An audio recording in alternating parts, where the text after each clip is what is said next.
ആദരണീയരായ അധ്യാപകർ, വിദ്യാർത്ഥി സുഹൃത്തുക്കൾ, വിശിഷ്ട അതിഥികൾ, മറ്റ് പ്രിയമുള്ളവർ, ഏവർക്കും സ്നേഹാഭിവാദ്യങ്ങൾ. മാനവ ചരിത്രത്തിൽ ഇന്നുവരെ നേരിട്ടിട്ടുള്ള എല്ലാ ദുരന്തങ്ങളെക്കാളും ഭയാനകവും പ്രകൃതിശേഷിയേറിയതും നാശകരവും പ്രത്യാഘാതം ദീർഘകാലത്തേക്ക് നിലനിൽക്കുന്നതുമായ ഒരു മഹാവിപത്താണ് ലഹരിയുടെ ഉപയോഗം. ഓരോ കുട്ടിയുടെയും ജീവിതത്തിലേക്ക് ഹരമായും ഉന്മാദമായും ഉറ്റ ചങ്ങാതിയായും മൃദുവാസത്തോടെ പടികയറി വരുന്ന ലഹരി മരുന്ന് ഏതു വിധേനയായാലും ഒരു പ്രാവശ്യം ഉപയോഗിച്ചാൽ പിന്നെ അതിന്റെ തോഴനും പിന്നീട് സന്തത സഹചാരിയായും അധികം വൈകാതെ അടിമയുമാക്കി മാറ്റുന്ന മാന്ത്രിക ശക്തിയാണ് മയക്കുമരുന്നിനുള്ളത്. മയക്കുമരുന്നിന്റെ ഈ മാന്ത്രിക ശക്തിയെക്കുറിച്ച് പറയുമ്പോൾ കടൽക്കിടവിന്റെ കഥയാണ് എനിക്ക് ഓർമ്മ വരുന്നത്. കൂട്ടുകാരെ, നിങ്ങൾ കടൽക്കിടവിന്റെ കഥ കേട്ടിട്ടില്ലേ? വെയിലാറുന്ന സായാഹ്നങ്ങളിൽ കടൽ തീരത്തിന്റെ മണൽത്തട്ടിൽ നടക്കാനാവാതെ അവശനായി കിടക്കുന്ന വൃദ്ധനെ കാണാം.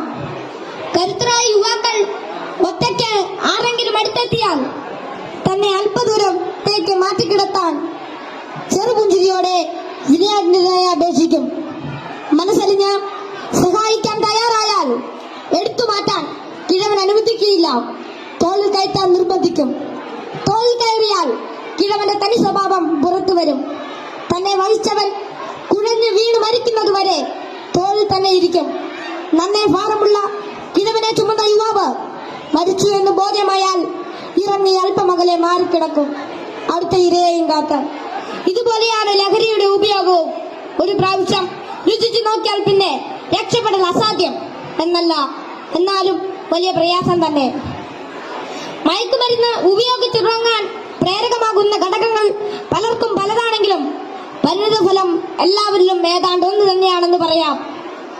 ഉപയോഗിച്ച് തുടങ്ങുമ്പോഴുള്ള രസവും കൗതുകവുമെല്ലാം മാനസിക സംഘർഷങ്ങൾക്കും ശാരീരിക പ്രശ്നങ്ങൾക്കും വഴിമാറും. പിന്നീട് ഇതില്ലാതെ ജീവിക്കാൻ കഴിയില്ലെന്ന സ്ഥിതി വരുന്നു. ലഹരിക്കാംശമായ പണം കണ്ടെത്തുന്നത് പ്രയാസമായി തീരും. അപ്പോൾ അതിനായി കുറുക്കുവഴികൾ തേടുന്നു. അങ്ങനെ അധാർമിക ജീവിതത്തിനും കുറ്റകൃത്യങ്ങൾക്കും പ്രേരിപ്പിക്കപ്പെടുകയും കുടുംബത്തിനും സമൂഹത്തിനും നിയമപാലകർക്കും തലവേദനയായി മാറുന്നു. ഇതിന്റെ എല്ലാം ബാക്കി പത്രം എന്ന് പറയുന്നത് നിരാശ, ഏകാന്തത, മാനസിക പിരിമുറുക്കം, ശാരീരിക പ്രശ്നങ്ങൾ, മാനസിക വിഭ്രാന്തി എന്നിവയാണ്. ഈ പ്രശ്നങ്ങൾ ഇവരെ നിഷ്ക്രിയരും നിർജീവനുമാക്കി തീർക്കുന്നു.